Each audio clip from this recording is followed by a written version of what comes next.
কি অবস্থা স্যার? আপনার কি মন টন খারাপ?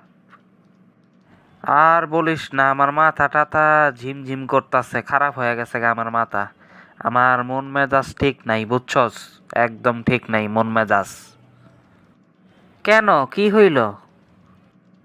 আরে ভেডা, আমি ভাবতেও পারি নাই ইরানের এত শক্তি। আমি ভাবছি হামলা টামলা কইরা ইরান রে একেবারে ধসায় দিমু ইরাকের মতো, কিন্তু ইরান এত দূর এত কিছু কইরা ফেলাইব আমি ভাবতেও পারি নাই। ও স্যার, আপনার সাথে বাংলাদেশ থেকে 3জন ব্যক্তি দেখা করতে আসছে এই বিষয়ে কথা বলতে। ওদেরকে কি ডাক দিব? আচ্ছা, আসতে বলো। আপনার নাম কি? আমার নাম মহিবুল্লাহ বাবুনগরী। তো শুনি, আপনি কোন টেকনিকে ইরানকে মোকাবেলা করবেন? আমি বয়ান করমু যে ইরান হইছে শিয়া দেশ, ওদের আকিদা ভালো না আর ওরা অস্পষ্ট।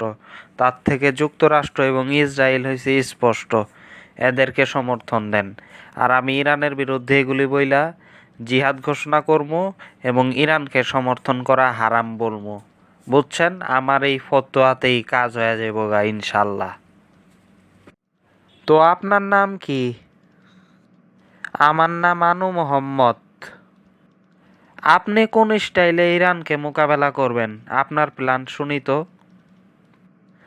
আমি শাহবাগে মোল্লাতন্ত্র মোল্লাতন্ত্র নিপাত যাক এই স্লোগান দিতে দিতে দিতে দিতে আমি শাহবাগ একদম ফাটায় ফেলামো। আর হাতে থাকবো মশাল। ওই মশাল আর আমার চিৎকার, এই দুই টেকনিকেই ইরান ধূলিসাৎ হয়ে যাবো গা মাটির সাথে মিশা।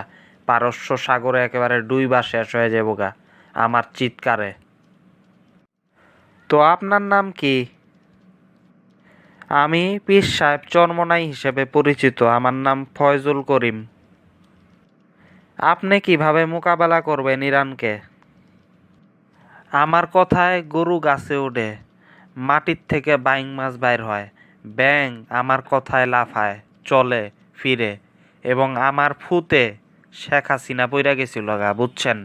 আমি যদি তেহরানের দিকে মুখ কইরা যদি আমেরিকার কোনো মাদ্রাসার ভিতরে বইসা খানকার ভিতরে বইসা যদি ইরান রে যদি ফু দেই, আমার এক ফুতে ইরানের সমস্ত মিসাইল টিসাইল সব কিছু দূর হয়ে যাবো গা। আমার এটা কেরামতি আছে এগুলি। আমি পীর সাহেব চরমনাই। আর এগুলি কারে নিয়ে আইসস? বাংলাদেশের এইসব কেরা এরা? এদের কথা শুনা তো আমার মাথা টাথা যাইতাছে গা আরো খারাপ হইয়া। এতক্ষণ যা ভালো ছিল তার চেয়ে বেশি খারাপ হয়ে যাইতাছে গা। এদেরকে বাই কর, নাইলে আমার পেশার বাইরে যাইব গা।